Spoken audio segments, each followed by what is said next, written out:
Steady your hands when the signals turn cruel. Admiral Mara Cates stood beneath a canopy of dim displays, the bridge humming with coolant hiss and distant hull groans. The siege wall glittered across the rim of Halcyon Gate like a bracelet of knives, each segment a cruiser of the Concordiate ultimatum doctrine. Their demand pulsed in hard text over every civilian band. Surrender all human vessels, or we scuttle the passage. A timer crawled beneath it, cold and impersonal. Ultimatum 002957. Hail, the fleet mind, braided into the carrier Meridian's spine, whispered through the bone conduction links. We are seen by 26 apertures. 11 are false, 15 can bite, 6 are starving for coolant. His voice was calm, warm, with a practiced cadence that never struck sparks. Mara smelled ionized air near the dorsal relays and tasted metal. The ship had been pulling heat for an hour. Commander Ishan Ree kept one palm flat against the plotting table as if steadying surf. Convoys Alpha and Blue are stacked inside the gate throat.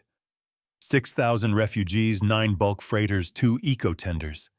If the doctrine cuts the corridor, our people are trapped in the gravity wash. We won't leave them, Mara said. We teach first fight if forced. Her own voice surprised her, softer than she felt. She glanced to Tactical. Lieutenant Vesper, show me their mask. They're running a lattice of wide-angle reflectors, Vesper said. Eyes narrowed freckles like small stars under the display glow. Makes their count look thicker than it is. Any direct emission pings the whole ring. That buys them fear. Fear is cheap, Mara said. The law looks back even when they expect it blind. In the mess 2 decks down, technician Rana Autry folded a paper crane from inventory tags because the boy beside her seemed too frightened to swallow. The boy wore a loner vac suit with the school crest still sewn crooked on the sleeve, and he kept pressing that patch like it could call home. They say 20 minutes, he whispered, eyes shinier than the steel tray. They say they'll cut anyone who tries to run. Rana slid the crane into his palm and pushed a cup of broth with her knuckles. We don't run, she said, then nodded toward the ceiling where the carrier's heartbeat thudded steady. We keep each other breathing. Admiral's good at that. A cook at the far end of the line muttered without looking up. She's good at counting too. Counting the ones who get to go back. A wet cough came from somewhere behind the bulkhead. The lights flickered. The boy flinched. Rana squeezed his hand once and smiled like a secret, then went to help the crewman with the cough.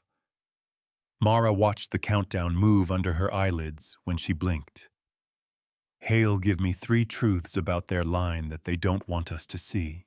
They overdraw heat sinks whenever they pulse the reflectors, Hale said.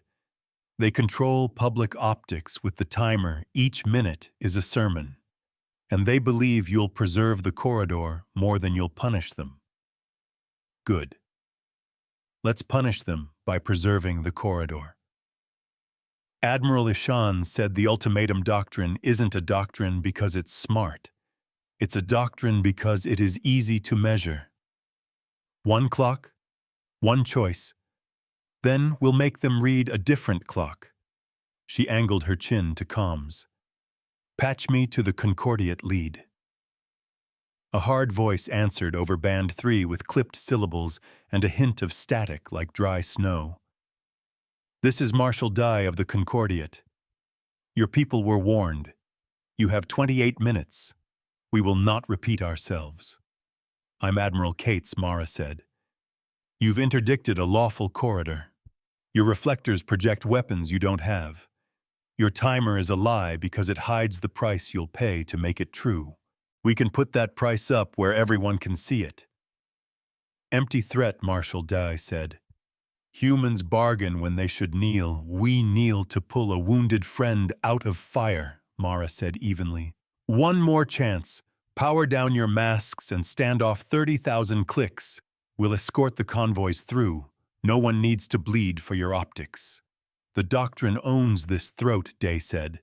and the line clicked dead. Some men shout law, some men measure it by lives, Mirror Lattice Vesper said, scratching a notebox into the plot. If we just black it with ECM, they burn harder. They can hold for 20 minutes easy. Don't black it, Mara said. Borrow it. Hale, can we echo their reflectors back at the ring to exaggerate their cooling loss without lighting us up? Hale's pause was the sound of 12 million calculations choreographed through coolant loops and antennae. If we seed with Dumbo decoys that glow like carriers, then angle their return bleeds toward their neighbors, yes. They will overcompensate and think it's our thrust. They will believe their wall is thicker. They will squeeze too soon. Good. Build me 10 bogus carrier signatures and make them humble. You are asking me to teach with forgery, Hale said, not unkindly. I'm asking you to teach with truth wrapped in a foil they understand, Mara said. They want simple numbers. We'll give them too many. A faint vibration sighed up through the deck as launch rails cycled and the hangar crew's work light bars brightened. Mara smelled the hot electrical note of the rail capacitors spooling. Ishan leaned toward her. We can plot a corridor 15 kilometers wide for the convoys to thread when their ring overcommits. But we'll need to hold the doctrine's left flank in a lie for at least 5 minutes. Then lie with a straight face, Mara said. We hold the line by making them hold themselves. In the service bay, Petty Officer Juno Pike snapped a decoy's nose cone into place and whispered something like a blessing through her teeth. Her palms were raw where the gloves chafed. She hadn't told Med because she didn't want to spend 10 minutes away from the launch rail. A civilian in an orange shipyard jacket hovered on the periphery, hugging an empty lunchbox like a shield. Are those bombs? He asked. They're stories, Juno said. We tell the enemy a story so loud, they forget to hear what they don't want to hear. What kind of story? And where you make it home and cook whatever lived in that box, Juno said, winking. Now stand clear when the rails light, or you'll feel your fillings sing. He laughed unexpectedly, then clamped his mouth, embarrassed. We're nobodies, he said. We shouldn't be here. You are not a nobody, Juno said. You're our reason. The launch crews cut the rails with a crisp crack like ice breaking. 10 decoys sailed out and flared broadside to show over-wide thrust signatures like theatrical capes. The doctrine's reflectors took that light and multiplied it, a carnival of false carriers swelling into the ring's sight. Hale adjusted the decoy chatter with little nudges, a teacher correcting penmanship. They buy it. Vesper breathed. Marshal Day is shifting heavy to the left. Now we harvest their heat, Mara said. Hale, open our radiator arms 1 degree. Look shy, not scared. Understood, Hale said. And Admiral brace for their sermon. Put it on, she said. Your mask hides nothing when we light your cost. Marshal Day's broadcast widened to system-wide. His image sat in cold profile hair, shaved to the scalp eyes like camera apertures. You are not special because you suffered, he said, not looking at any single lens. You are not owed because you persist. The ultimatum doctrine endures because the universe respects force that speaks in one voice. Choose now. 12 minutes. The timer leaped. They had cut it short. Mara rolled her neck until something in it clicked. He moved the clock, Ishan said. He wants panic. Then count with me, Mara said, and opened a channel to every civilian hull in the corridor. This is Admiral Cates. You will hear things said boldly that are false. You will see numbers that are designed to make your hands shake. Your job is to breathe in, breathe out. Listen to my orders. Alpha Convoy. Blue Convoy, prepare to thread when I call your names. Keep your thrust gentle, or the gate throat will shear you. A private channel chimed. Admiral, a freighter captain, whispered, voice grainy with fear and old nicotine. We have children in the hab rings. If they shatter the corridor, they won't, Mara said. We won't let them. Trust that I would not move you if I didn't believe we could land you. Copy, he said, and the channel went quiet, thin as a held breath. The steadiest hand is the one that feeds others first. Doctrine line is spiking coolant flow, Vesper said. They're dumping heat into their masks to keep the big lie bright. Run the mirror ledger, Mara said. Ishan lifted his eyes. That's not a battle plan, that's a proclamation. It's both, she said. Hail. I have assembled a public tally. Hale said, audible satisfaction like a low chord.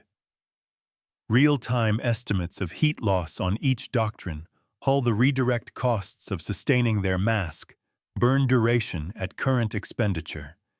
If we broadcast over their sermon band, the system will watch their timer alongside the bill they are hiding. Do it, Mara said. Teach them to read. Hale's work went out like frost across glass. On 1,000 civilian displays beside Marshall Day's timer, a second column lit, heat budget remaining, radiator saturation, mask sustained time. It was simple. It was obvious. It burned. The Doctrine's leftmost cruiser surged power to drown the numbers. Its reflectors flared. Its radiator panels spasmed open another degree, and then another, trying to drink heat like a man at sea, drinking salt. The new numbers flickered higher, then fell. This is a public act now, Ishan said softly. He can't back down without everyone seeing what his doctrine costs him. He can, Mara said.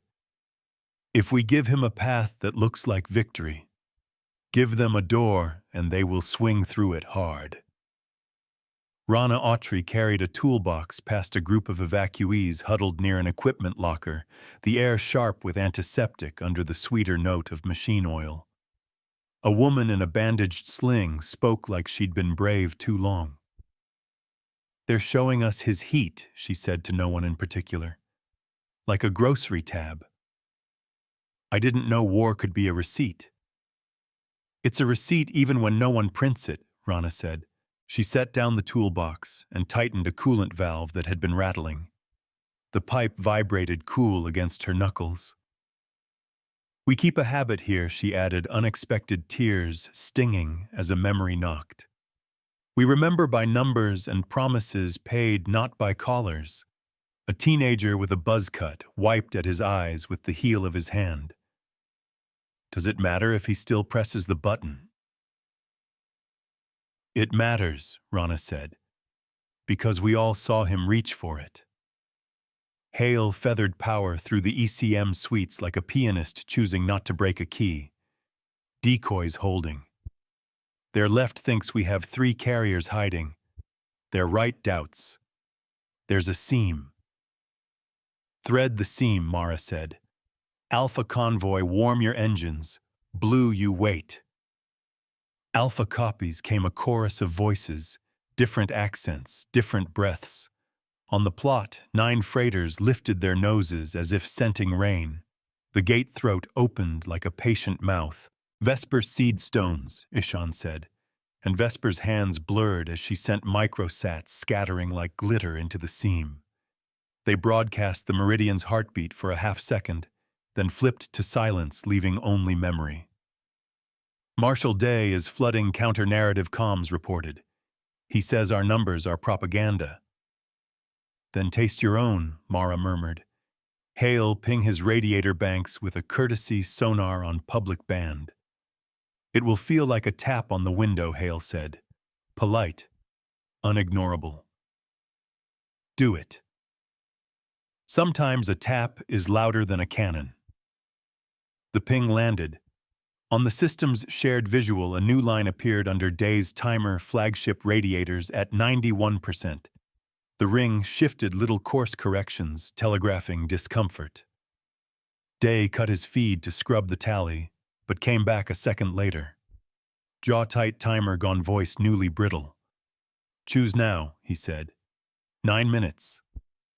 "Alpha convoy go," Mara said. Her throat felt dry. She tasted copper like bitten lip. The freighters leaned forward, engines warm. The seam flexed like muscle. The doctrines left jerked to close, then recoiled from the heat it would have to spend to do it in time. Their hesitation became geometry. Alpha 1, crossing a captain, said, voice steady like he'd found a floor. "I can smell my ship. Feels like home." "Keep your vector and your faith," Mara said. The first freighter slid through the throat, then the second. The third took a glancing pulse from a jittery doctrine corvette that fired to make a point and missed the point instead. The freighter's portside blister cracked. Shock foam sprayed like winter breath. "We can still hold course," the captain said through gritted teeth. "Hold," Mara said. "Med-flight stage at the far mouth." Hale's tone went very low. "Admiral, the doctrine right wing is waking. If they commit, they can sweep the seam shut and trap Blue behind Alpha. The cost will be public and ruinous." "Which makes it a perfect threat," Ishan said. "Exactly," Hale said. "Never let a threat go unpriced." Mara lowered her voice enough that only the bridge would hear. "They issue ultimatums because they think the cost travels one way. Make them face a mirror corridor. If they close our seam, we open one behind their right and push their heat through their own backfield." Vesper glanced up, eyes bright with a reckless pleasure that looked a lot like hope. "Mirror corridor means we relate their emissions through our stones and decoys flip their vectors. They think they're closing a door and they walk into a hall of their own making." "Teach them," Mara said. "But make it gentle until it must not be." The hull thrummed as the mirror stones synchronized their lenses, blinking in harmonized patterns that felt almost like a heartbeat. Mara rubbed her thumb across the bridge rail, and it came away with a smear of conductive carbon. She liked the grit. It reminded her that clean screens lied. "Marshal Day is calling again," Comms said. "On," Mara said. "You escalate," Day said. "You hide behind numbers and fables. You drag civilians into consequence and call it pedagogy." "We don't drag them," Mara said quietly. "We carry them. You're the one who wants to make them kneel to your count of minutes." 7 minutes, Day said, and cut the line again. "We do not kneel to a clock that hides its knife." In the tertiary med bay, Dr. Lynn Halpern taped a burn dressing onto a maintenance tech's wrist while the ship yawed so gently you could miss it if you weren't watching the drip line swing. "Felt like a kiss from a rail," the tech joked, in the corner of his mouth twitching as the antiseptic bit. Down the hall, a violin hummed soft as someone tried to remember a song without crying. "Don't be brave," Lynn said. "Be available," for what the tech asked. "For the part where we make it," she said. She looked toward the bulkhead as the carrier's heat exchange fans spun up a low thunder in the bones. "Drink water. Say the name of someone you miss. We'll try to be the ones who return them to you." "Okay," he said, and closed his eyes like a prayer had snuck up on him. On the plot, the mirror corridor came true. Hale's stones took the doctrine's own reflectors and bent them back through the ring in a quiet theft. The right wing thought it was seeing 3 of the meridian fold space behind them and panicked into a course that stacked them atop their neighbors. Heat spilled like a sloshing bucket. Admiral Vesper said, "We have a corridor twice as wide as before, but it shifts like a cat's eye." "Thread it with grace," Mara said. "Blue convoy engines warm. You do not launch until I say." Ma'am Blue's lead replied. He was younger than his voice wanted to be, edges of bravado showing through. "We're ready. Ready is not the same as called," she said. "Bravery arrives early. Wisdom arrives on time. Marshal Day brought his timer back, and this time pinned it to the top of the system feed like a declaration of taxes. 5 minutes, he said, voice calm again. A bead of sweat stood on his temple. He let the camera see it. Mara almost admired him for the honest slip. Admiral Ishan said, "I can knife the left wing and hold with burn if you give me 30 drones. It'll cost us insulation, and we'll be hot for an hour." "Cost logged," Mara said. "Hold that knife in scabbard. If he surges, we cut." "Understood." Alpha 3 cleared the throat with a scrape like dull metal across stone. The convoy captain exhaled a wordless syllable that felt like the whole bridge leaned into it. Medflight launched, comms said. "They'll pick the wounded blister." "Tell them to keep their wake clean," Mara said. "Don't light the mirror stones with their burn." Hale dimmed the bridge lights a fraction, so the coolant readouts could stand up brighter. "Our radiators hold at 58%. If we burn drones hard, we climb to 72. We'll pay that, if we must," Mara said. "Numbers are for choices, not excuses.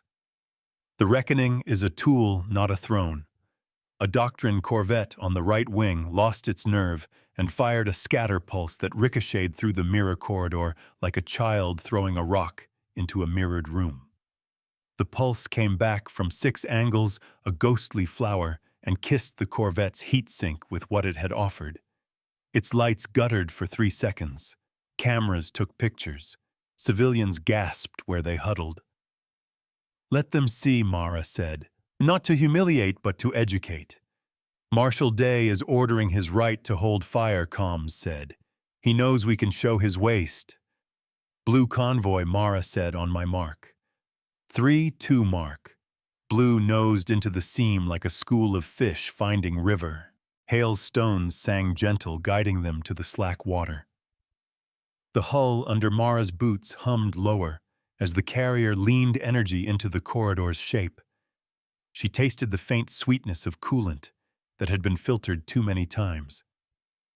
One of Blue's freighters stuttered. "We have a stuck gimbal," the pilot said through a grit of teeth. "Request tug." "You'll block the mouth," Ishan warned quietly. "We don't leave them," Mara said. "Juno rail a tug. Hale give me a heat coupon for that kindness. I can skim 2% from Array B if we shutter the dorsal lounge," Hale said. "Shut it," Mara said. "No one lounges until this is done. Kindness is not free. Pay it in front of everyone." Rana Autry, climbing a ladder with a tool belt biting her hip, felt the lounge lights die and grinned into the dark. "Take it," she told the ship. "Take it all. Give it back later." She nearly collided with a small group in the ladder well, 2 mothers and a man carrying a crate of medical foam. "Sorry," the man said, breathless. "We're going to Bay 3. They need more sealant." "Take my line," Rana said, slinging her belt to him. "You're faster in a crowd with something that makes a sound." He blinked at her. "It rattles," she explained, and then shoved the belt into his hands. "Go." "Who are you if you give me your tools?" he asked, half joking, half awed. "Someone who'll find new ones," she said, already turning to run the other way for the spare kit. Marshal Day's voice came back raw. 3 minutes. We will cut the corridor if you do not yield." His image shook once like he'd slammed his fist near the lens. Admiral Ishan said if he cuts it too, we will have 4 freighters still inside. We can cover with drone burn and mirror throw, but we will lose insulation plates. That is an hours-long wound. "Logged," Mara said. "Hold your knife." "Not yet." She thought of her daughter's handwriting on a wall calendar, back on Port August. Little squares decorated with stars and places where she would be home. The thought came and went cleanly, like a breath that didn't need to be held. "We do not kneel to clocks," she reminded herself silently. "We kneel to pull."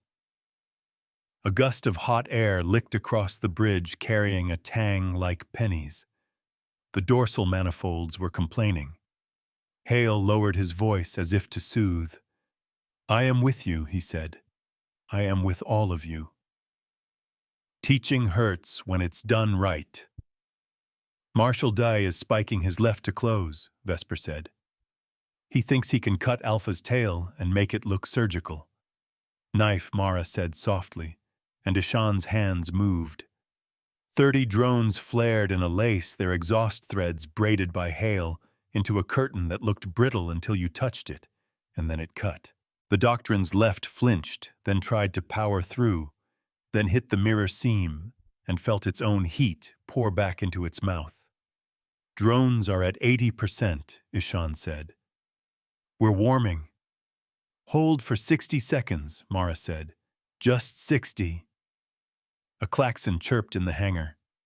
Juno Pike's tug shot out and caught the freighter's wounded gimbal like a friend catching a staggering friend's elbow. "Got you," Juno said into a throat mic that she had never used for tenderness before. "Don't fight me." "Let me steer your hip, copy the freighter," pilot said, voice wet. "Marshal Day is about to overplay his hand." Hale said, quieter than quiet. "He believes a cut now preserves his sermon. He cannot see how our stones have stolen his echo. Let him do what he thinks is righteous," Mara said. "Righteousness without receipts is just a roar." Day sent the cut.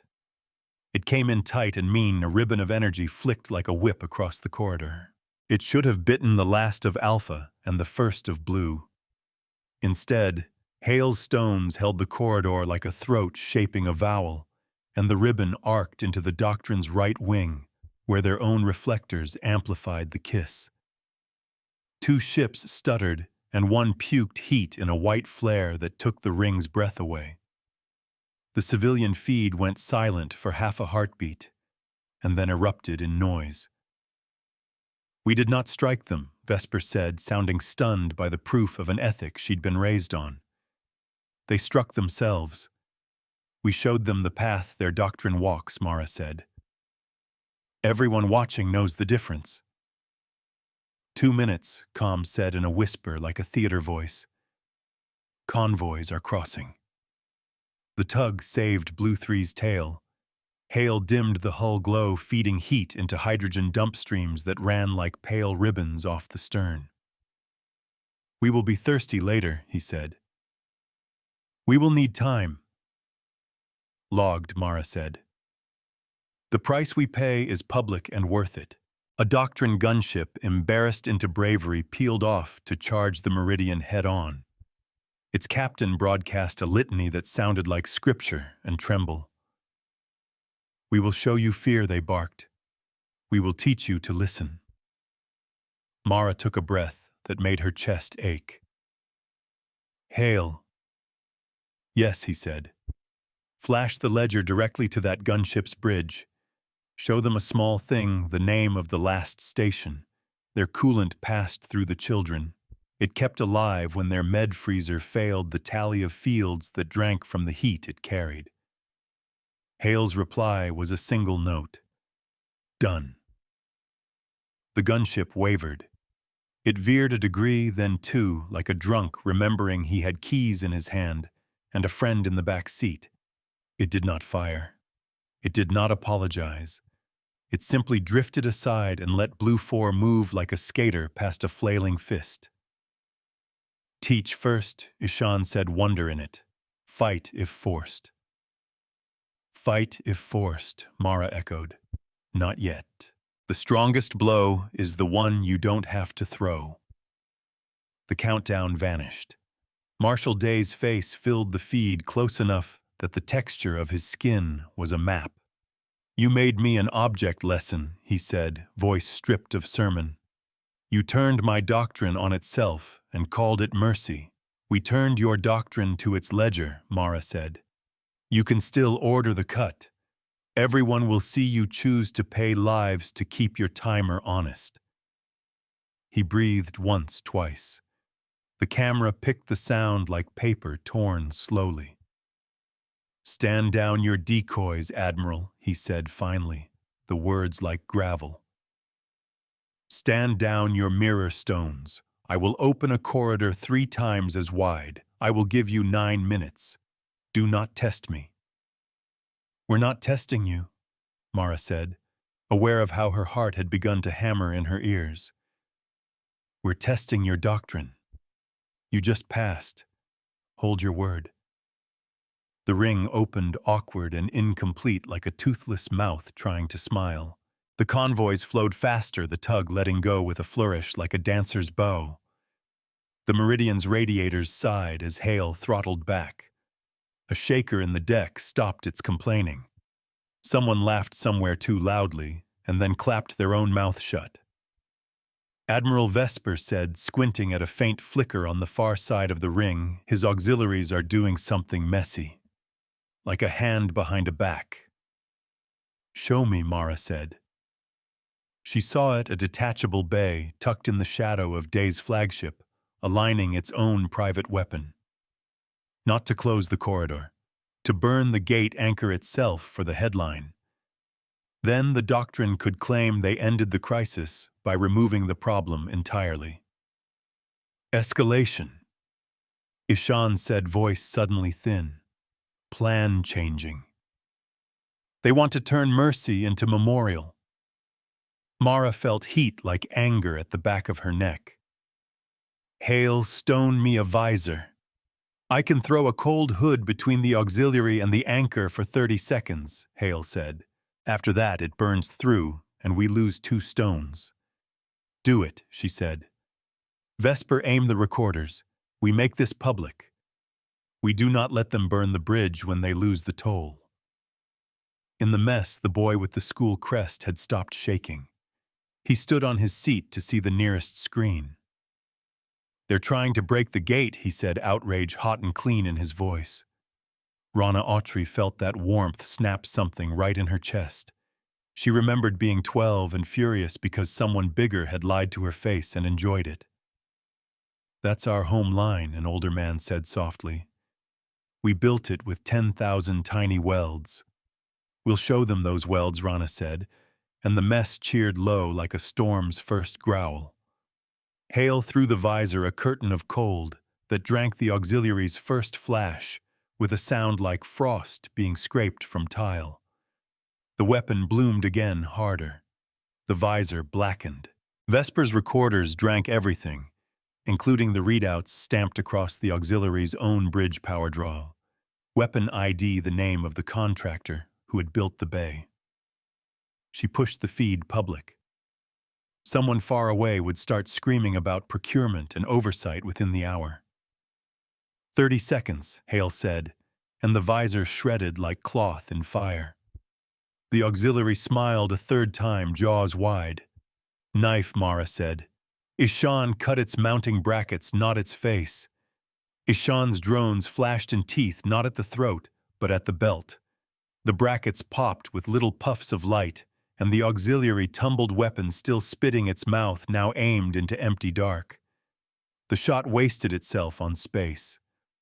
Cost, Ishan reported, breathing hard with the effort of Ahan, of making something this delicate under pressure. "We lost 6 insulation plates. We are hot at 74%. Jacketed crew will feel it on skin." "Logged," Mara said. "Message to all hands, hydrate, rotate. Med will hand out burn cream. Brace your people when your teaching sets the room warm." Marshal Day didn't cut the feed. He watched the auxiliary drift and said with a pain that sounded honest, "That was not mine." "It wore your uniform," Mara said. "It drank your purse. Clean your house." After he said, and Mara believed that he would try even if he failed. Admiral Hale said gently, "We have escorted 14 of 15. The last freighter carries cryo archives. If we lose them, a century loses names." "We won't lose them," Mara said. "Blue 5, your turn. Follow the tug's breadcrumbs. We left you a path stitched with ghosts." On Vector Blue 5, said voice a woman's tired but clean. I can feel the gate like a river pulling at my teeth. Let it pull, Mara said. Don't fight the part that wants you. The Meridian creaked as it flexed micro-thrusters to keep the mirror corridor honest, while Blue 5 threaded the mouth. In the med bay, the violin stopped, and someone clapped 2 soft beats, and then more. The air tasted like electrolyte tabs and adrenaline. Vesper flinched. New contact. Not doctrine. A silent third party on the long arc, pirate-smelling distraction, Ishan said. Or a Concordiate contractor trying to collect salvage, Vesper said, bitterness like salt. Either way, Mara said, we are not done teaching. Make room in your lesson plan for the uninvited. The silent ship coasted on inertia black paint, drinking stars, its hunger all in the algorithm that made it choose exactly this moment. It saw Blue 5 like a wallet on a counter. It reached. Hail, Mara said. I can whisper to it, he said. I can tell it that its account will be negative for a century if it steals this one thing, because every camera in the system has our recorders on, and the auctions that buy stolen data will refuse its code. I can make the future louder than the present. Do it, she said. Use your kind voice. I always do, he said. The pirate ship changed its mind like an adult remembering a child watching. It veered with a flick that said not cowardice but calculation. It would live to steal another day. It would not be this day. Mara did not smile. She did not make speeches. She watched Blue 5 glide. Marshal Day is holding his line open, Comms said. He is sweating, and he knows it. Tell him 3 things, Mara said, and lifted the band to speak without waiting for the patch to be perfect.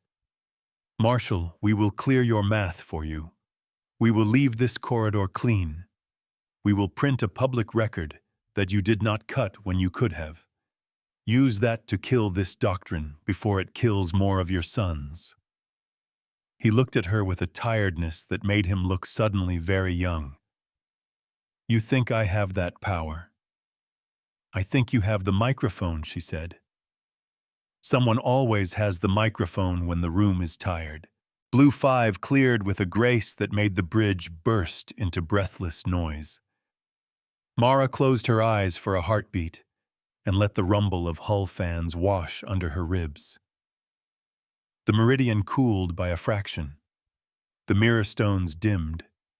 The decoys coasted into harmlessness like theater props after curtain. Admiral Hale said the ring is asking what you want. Mara opened her eyes. We want you to stand off 30,000 clicks and power down your masks for inspection, she said into the system. We will leave stones in the corridor to measure heat and traffic. We will publish every number. If anyone tries to run a timer like this again, the entire room will know the price before the first second falls. That sounds like judgment, Marshal Day said. No, Mara said softly. It's curriculum. Call it justice if you need. We call it a syllabus. The ring did not exactly stand down. It stretched and hissed and resettled. It was like convincing a wild dog to walk backward out of a kitchen without breaking a plate. It was ugly. It was a little beautiful. Ishan leaned close. We have a second escalation pending. The gate's far anchor took stress when the auxiliary spat. We can shore it with stones and tug burn, but it will drink an afternoon. Logged, Mara said. Drink it. Vesper put her hands flat on the edge of the console for a moment, like a swimmer feeling the tile.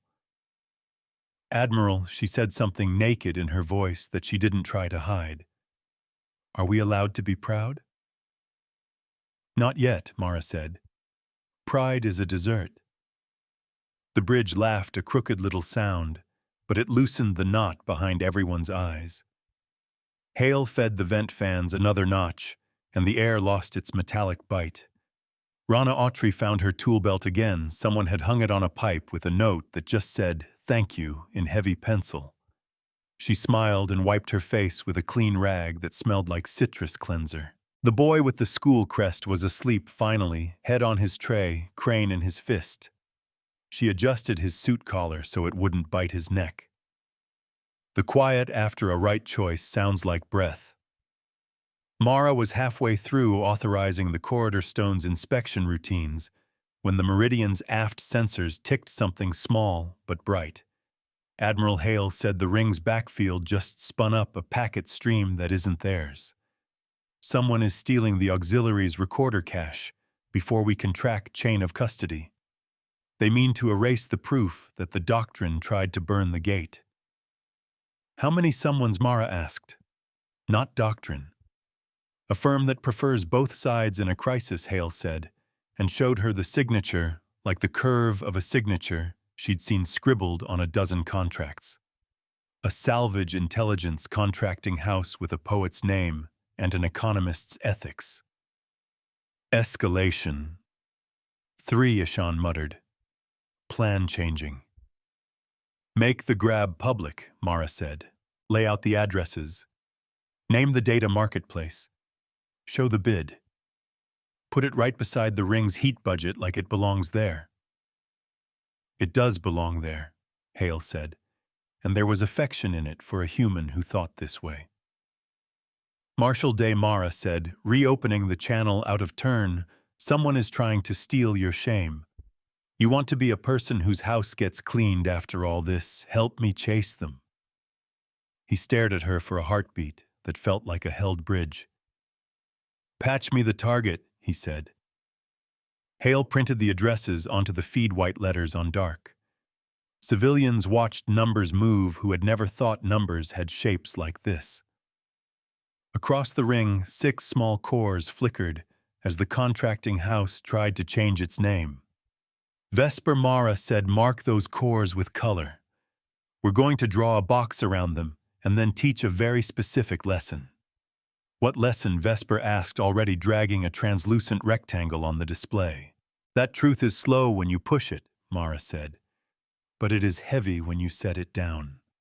Heavy things become anchors when you stop trying to throw them. Anchor the proof before they call it a myth. Hale threw the box on the map, and the Meridian's bridge felt the ship lean into the work as if it were a person bracing a door with a shoulder. The contracting house cores jittered like minnows and then tried to dart. The ring's patrol craft moved late and uncertain, embarrassed to help the humans whose numbers had shamed them. Mara let the embarrassment live. She didn't try to soothe it. Some truths shouldn't be quieted. Marshal Day, she said, push your flank to the far corner. Hale and I will herd the middle. We'll leave you one exit to choose toward a court, not a furnace. I am not your student, Day said. I am tired of being visible. No one is invisible, Mara said gently. Only unmeasured. Put their hands on the scale where everyone can see. Down in Bay 3, Dr. Lynn Halpern retaped a dressing, while the deck vibrated to a subtle bass, like a sleeper snoring in the next room. She caught the patient's eye and nodded at the wall screen, where colored boxes floated like jellyfish. You liking the show? I always wondered who eats records, the tech said. Didn't think it had teeth. It has teeth if you feed it a lie, Lynn said. Her voice had sand in it. She was tired in the way that made coffee taste like mercy. The air smelled like alcohol and machine heat, and the violin had started again, braver now. Vesper's rectangle clicked shut, and the cores found that all the easy arrows out had become doors into halls with numbers for wallpaper. Hale whispered fingerprints at the contracting house logic, not accusing, just assembling. The marketplace address that handled black bag auctions flickered up on the public feed, and a chorus of civilian voices went up as people recognized a name from rumors and family warnings. Marshal, your left, Ishan said, showing Day where to stand, so the exit would direct toward a ledger, not a shadow. Day's wing obeyed, slow and hot. It looked like a man learning to carry a temper without dropping it. Now Mara said, and the Meridian's microsats squeezed the box. The target cores panicked into transmit and stumbled into the one corridor that remained. The corridor sent them to a recording court on Halcyon Station that had been asleep for years, but still remembered how to stamp a seal. Got them, Vesper said, exhaling. Chain of custody registered. The auxiliary's cache is notarized and public. They can try to deny it, but they'll be laughing at a mirror. Not a mirror, Ishan said with a quick half-smile. An account book. Count the stolen moment and make it too expensive to repeat. A cheer rolled through the civilian decks, small and warm, and made of relief more than triumph. Rana Autry hugged a stranger without asking, then laughed and said sorry, and hugged them again, because the sorry felt wrong. The boy with the school crest woke in a panic, and then grinned when he saw everyone's shoulders finally drop an inch.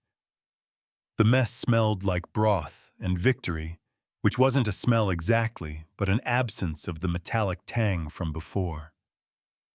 Admiral Hale said, quiet enough to feel like a hand on her sleeve, the ring is watching you for the next line of the lesson. Then we give it. Mara said. Marshal Day, stand down masks. Stand up inspectors. We'll leave stones in place for a week. Anybody tries a timer, the system gets their budget and their name pinned beside it. We'll send the auxiliary cache to your tribunal and ours. The market that tried to eat it will find gates closed for a year. Day nodded once austere acceptance with a spine. We'll stand them down. You leave the judges. We'll leave judges who measure, Mara said. Not judges who burn. Measure twice. Cut never if the cut is a lie. The Meridian cooled. Fans hummed low, the sound like a sigh a room makes when the guests finally leave. Juno Pike leaned against a bulkhead and let her knees tremble for a count of 5, then 6, then stood straighter because the hangar crew was looking, and she liked to be someone other people could borrow steadiness from. She peeled a glove to look at the raw spots along her palms. Skin had broken where the rails vibrated worst. She would carry those lines for a week and not mind. Admiral Vesper said, studying a ripple at the edge of the plot, we still have the silent third party loitering. They changed their chassis name to look like a florist. They can plant daisies somewhere else, Ishan muttered. Let them watch, Mara said. Let them learn how heavy things settle when you stop throwing them. Hale's voice warmed. I have an idea. When teachers finish a night class, they sometimes send the notes and the problems to anyone who asked for the lecture but couldn't attend. We could do that. Publish the syllabus, Mara said. Do it. Send the lesson before someone invents a nicer lie. A packet went out the mirror corridor math, the heat budgets, the chain of custody stamp. Alongside it, a short note that Hale drafted and Mara kept because the sentence bent right. This fleet teaches by numbers and remembers by ledgers, never by callers. It landed in inboxes across 3 systems, then was screenshot and posted and memed by someone who put it over a picture of a radiator with a halo. Admiral Comms said, you have a personal band, ping from Port August. Mara's ribs froze for a half-beat. Not now, she said, and then gentled it. Log it. I'll answer when we can bleed heat without bleeding time. Understood. In the ring, inspectors in dull orange suits left their docks. They looked like welders and accountants, depending on the angle. Marshal Day stood on his flagship's bridge with his hands at his back and his jaw locked and let them board. He didn't look at the camera this time. He let the numbers look for him. Cost accounting, Ishan said, tapping the drone damage column. We burned 6 plates, 3 drone engines, and dipped 76% on the big radiators. We'll bake crew fatigue if we don't rotate sleep. Rotate it, Mara said. Rana's crew gets priority chow. Juno's rail team gets wrist wraps and the good ointment. Dr. Halpern gets the lounge lights back for 20 minutes of string music. You're getting nice, Ishan said deadpan. I am measuring morale, Mara said. It has units. Don't fake mercy. Budget for it. The Inspector live feed showed a Concordiate radiator paneling canted 3 degrees off, true a simple fix no one had bothered to make because the timer always beat the wrench. Comments from civilians scrolled underneath in a waterfall that would have embarrassed gods. You fix that, you don't have to pretend we're scary, someone wrote with a heart. Day read the comments like a man taking medicine and forgot to pretend it didn't taste like lemons. Admiral Hale said, a Concordiate captain wants to speak as a person, not a doctrine. Let him, Mara said. A lined face filled the small band window. My sister is on your convoy, he said, voice careful. I kept the timer because I believed it kept me safe. Today it made me stupid. I will testify. Bring your maintenance logs, Mara said. Don't bring your shame. We don't grade that. Beat the doctrine by giving people something to return to. The gate's far anchor groaned. A hairline crack on a load-bearing pedal spidered into a thin gray smile. Hale whispered a warning. The crew shifted mass with thrusters so gentle that coffee and cups barely trembled. Tug teams laced their tow lines and sang under their breath, because singing helps when numbers are tight. Civilian vignette at the gate, Lynn said into her medical diary mic out of old habit. A line of colonists in patched suits watched from a habitat blister faces, upturned as if stargazing. A grandmother with a scar along her scalp told a toddler that some days bridges need hands. The toddler slapped a little palm against the viewport and said in absolute certainty, Mine. Mara stepped forward and laid her palm on the bridge glass, because children make commands out of simple verbs. All ships engaged on Anchor 2, she said. We will not leave this broken. Die if you want to graduate. You hold tow on the 3 o'clock vector. I will hold, he said. Hold with your enemies when the bridge belongs to both. The tug burn lasted 40 minutes.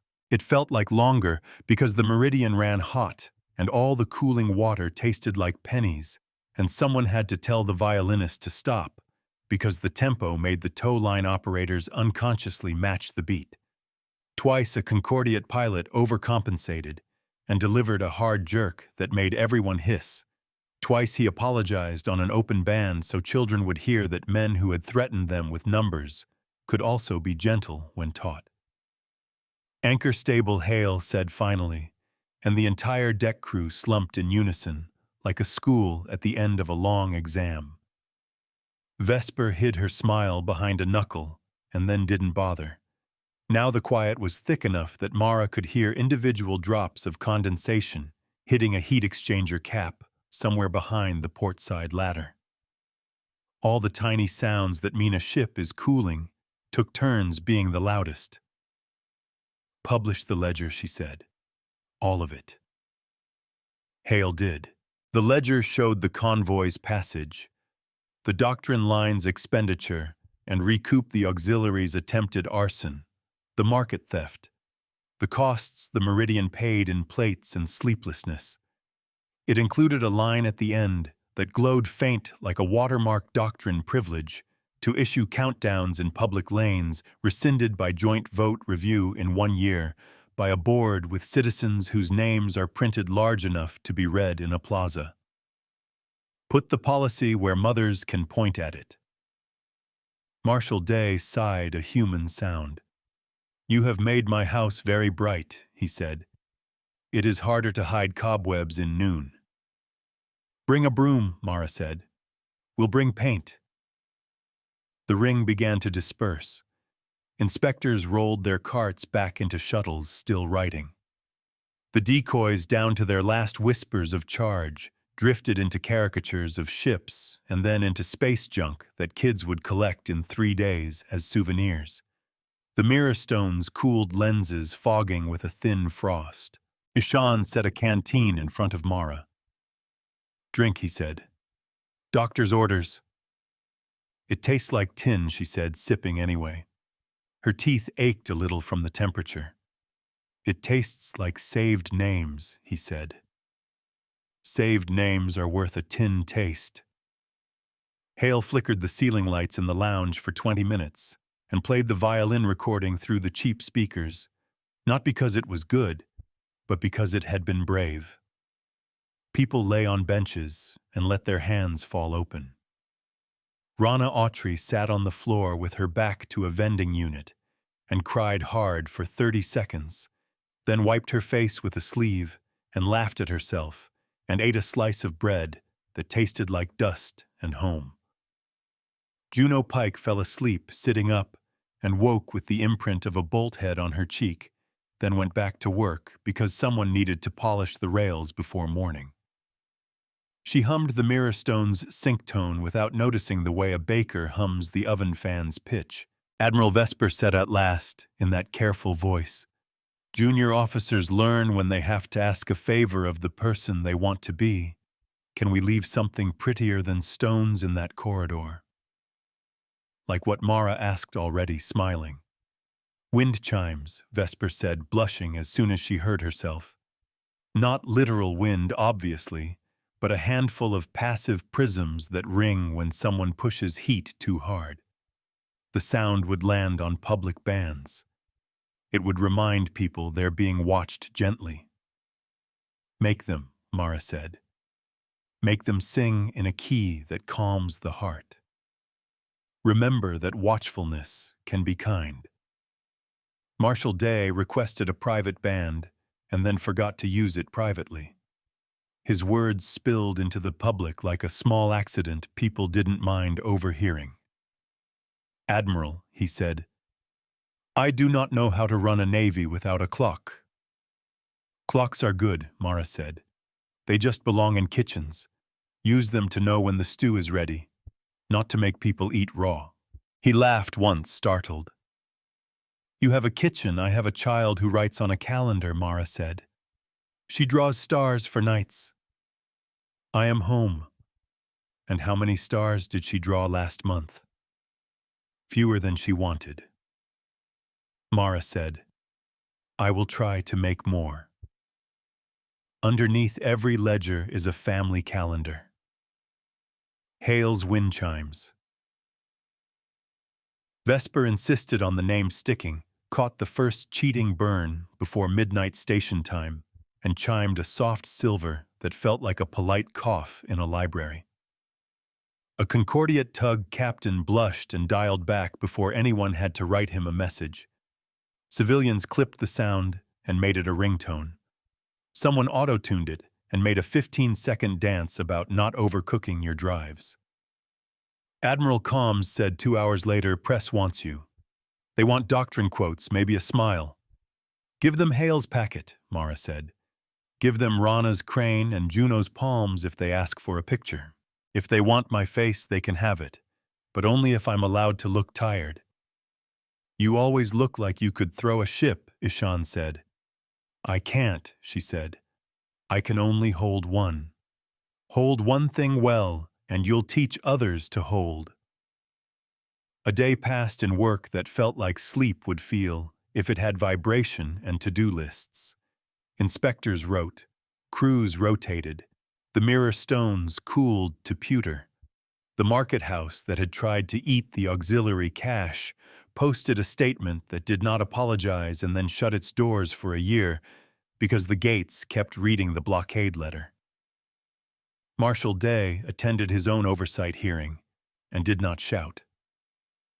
A famous pundit tried to reframe the crisis as a human PR stunt until Hale projected the pundit's portfolio beside his face, and the pundit took a week off to be with family.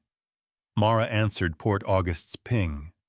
Her daughter had drawn new stars and then crossed them out and then redrawn them in a different ink. "Are you okay?" the girl asked. "I am warm and tired," Mara said. "But we made a corridor for names."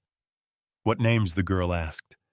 "Ones that sound like the people you sit beside in class," Mara said. "Ones that taste like bread." The girl nodded like a captain taking a report. "Okay. I made a stew. It is ready at 7, if your clock is in the kitchen."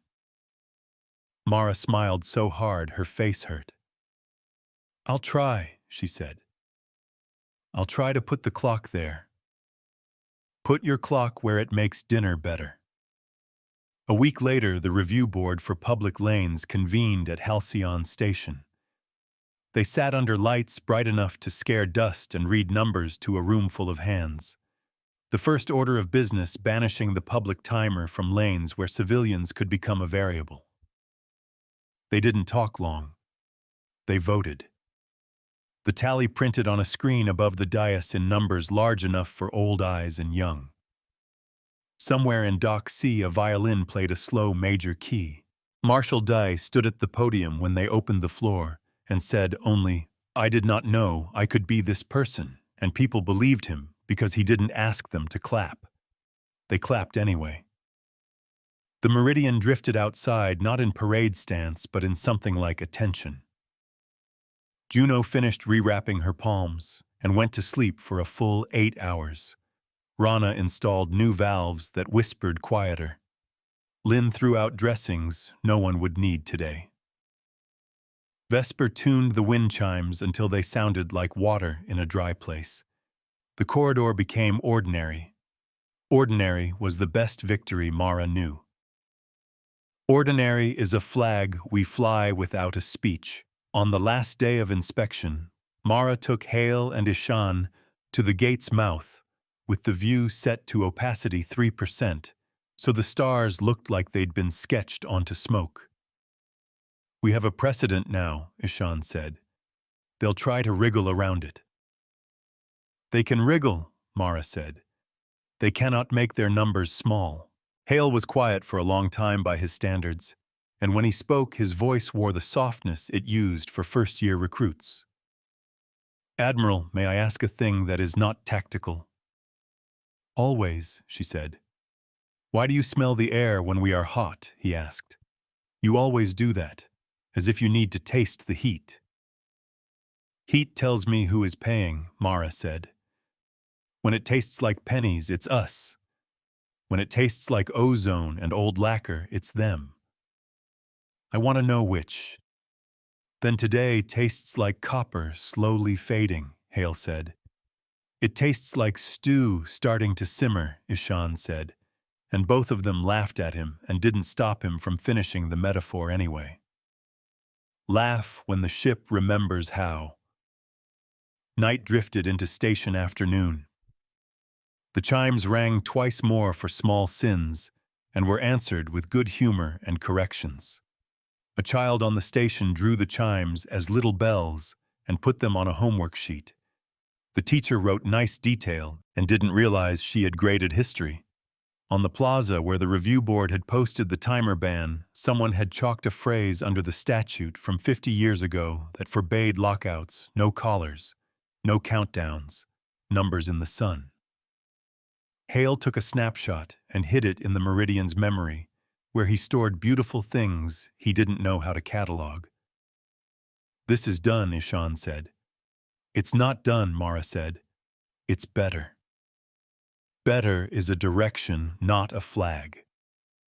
On departure morning, the Meridian's hull wore a thin skin of frost that caught station light and made the ship look like it had been dipped in cold milk. The crew loved it. It made the carrier look gentle.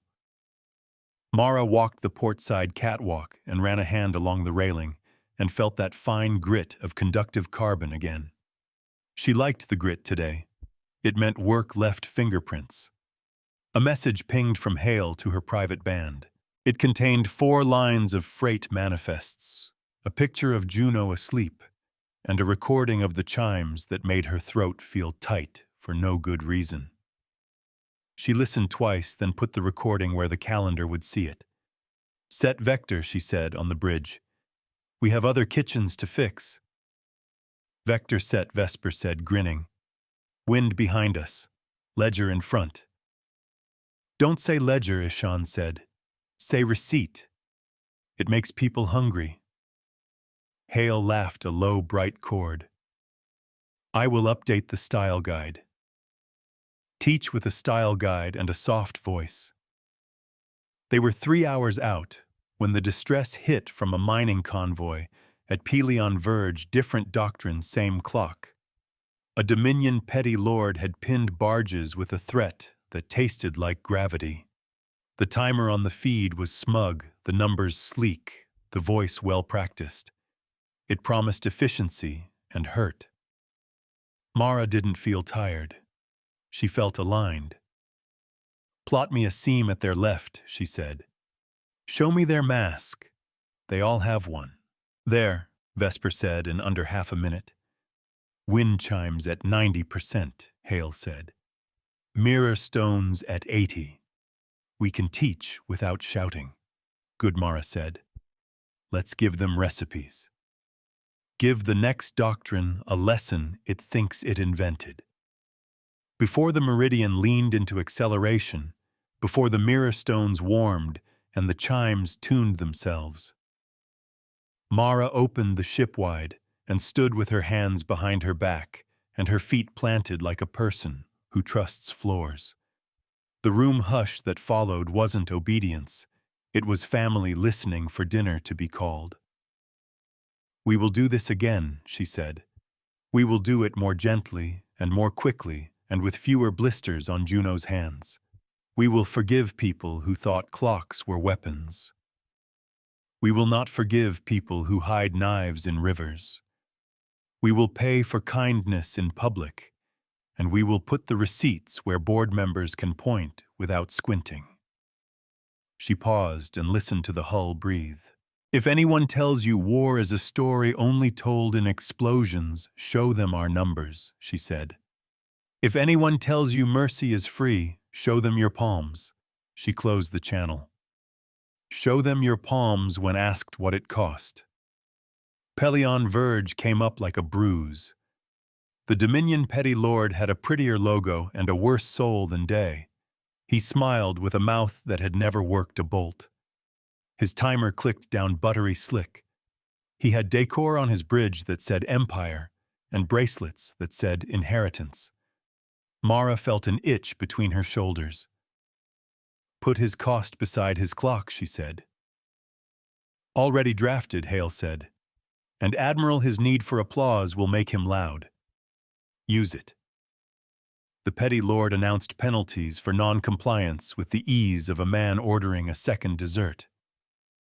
Hale printed the penalties into money and time, then printed the names of the miners' children who would lose school if the clock beat them. Public chimes rang before the countdown reached half. Mirror corridor, Ishan said. Left seam. Teach me the exact place his pride will make him push, Mara said. There, Vesper said, tapping a filament-thin channel. The petty lord pushed their radiators open like gills, and the mirror stones, tuned by a week of practice, returned his breath to his own mouth. He gagged on it live on 100 feeds. The chimes made a sound like a polite room catching someone in a rude lie. Escalation, Ishan asked. Not from him, Hale said. From the market that survived our year-long ban. A new name with old hands is already trying to buy his embarrassment. Mara did not sigh. Repeat the halcyon box, she said. Add a paragraph header. We learned this once. We can learn it again. Learn twice. Teach forever. They did. It worked more quickly because the room was ready. The miners' barges slipped the corridor with less scrape and fewer bandages. A Dominion inspector, who had been paid to look elsewhere, remembered a grandmother and looked, and that was enough. The petty lord's timer was confiscated by his own board as a device unfit for public lanes. He tried to keep smiling, and it looked like a mask had slipped. Mara watched the numbers settle like flour dust. and felt a satisfaction that wasn't sharp. It was heavy and quiet. The Meridian's fans cycled down. The chimes gave a last damped ring. "Send the packet," she said. "Syllabus plus music," Sent Hale said. "Admiral, I took the liberty of adding a recipe at the end for stew." "Measurements?" she asked. "By feel," he said, and she laughed like a person who had been given a gift unexpected and exactly right. She leaned on the bridge rail. The carbon grit came away on her thumb. She rubbed it between fingers like a rosary. "We are not saints," she said to Ishan without meaning to say it aloud. "No," he said. "We're shopkeepers who know when a price is wrong. Shopkeepers with spines make good admirals. They put their clocks in the kitchen, and their ledgers in the plaza, and their chimes in the corridor." The mirror stones warmed and cooled. The market found its doors shut in cities it had once owned. The review board printed another rule: timers allowed only with public cost displays at font sizes equal to or larger than the countdown numerals. Day sent Mara a picture of his hand holding a broom. She sent back a picture of a pot with steam. When the Meridian finally turned for Port Auguste, the stars looked less like escape and more like errands. Mara stood with Hale in the dim and listened to the ship's heartbeat, a thrum steady enough to slow a child's breathing. She thought about calendars and stew and wind. The hull lights dimmed one notch enough to let the reflection of the plaza's decree shine on the glass. For a moment, numbers were a constellation's worth of comfort. Mara spoke once into the quiet undervoice, not for the room, but for the thing that had carried this room through one doctrine and would carry it through another. "Keep the kitchen clock honest," she said. "Keep the plaza bright." Then she turned to the work of bringing everyone home. "We are the fleet that teaches first fights only if forced and pays our kindness in full view.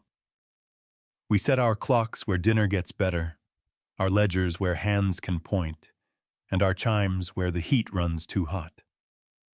If you try to make a timer a weapon, we will weigh it, price it, and show you what it would cost you to be the person you pretend to be. We do not need you to kneel. We need you to see. And if you can't, we will make the room see you." The blockade lights dimmed, the public tally confirmed the new law, and the mirror arrays cooled to pewter. "Steady your hands, the lesson is permanent."